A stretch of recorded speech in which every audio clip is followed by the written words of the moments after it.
জিনিসটাকে খুবই সংক্ষেপে করতে হবে। আমি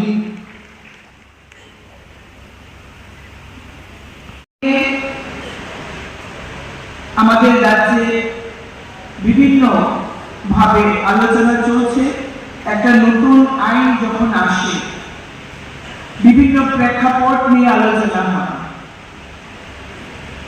আমরা দেখেছি যে গরিব মানুষদেরকে কাজের নিরাপত্তা দেওয়ার জন্য একটা সময় MGNREGA চালু হয়েছিল 100 দিনের কাজের নিরাপত্তা নিয়ে।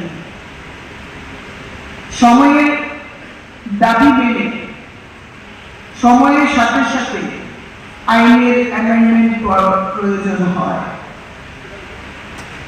1947 সালে ভারত স্বাধীন হওয়ার পর যখন ভারতবর্ষের সংবিধান তৈরি হয়েছিল, সেই সংবিধানও সময়ে সময়ে অ্যামেন্ডমেন্ট হচ্ছে এবং হবে। এটা সার্বিক পরিস্থিতি, সার্বিক প্রেক্ষাপটে এই পরিবর্তনগুলি অনিবার্য হয়ে পড়ে। ঠিক তেমনি MGNREGAর ক্ষেত্রেও এই পরিবর্তনটা অত্যন্ত দরকার ছিল এবং সময়ের দাবি ছিল। यहाँ पे प्लांटेशन करा है, इससे क्या होगा, अच्छी प्लानिंग हम कर पाएंगे।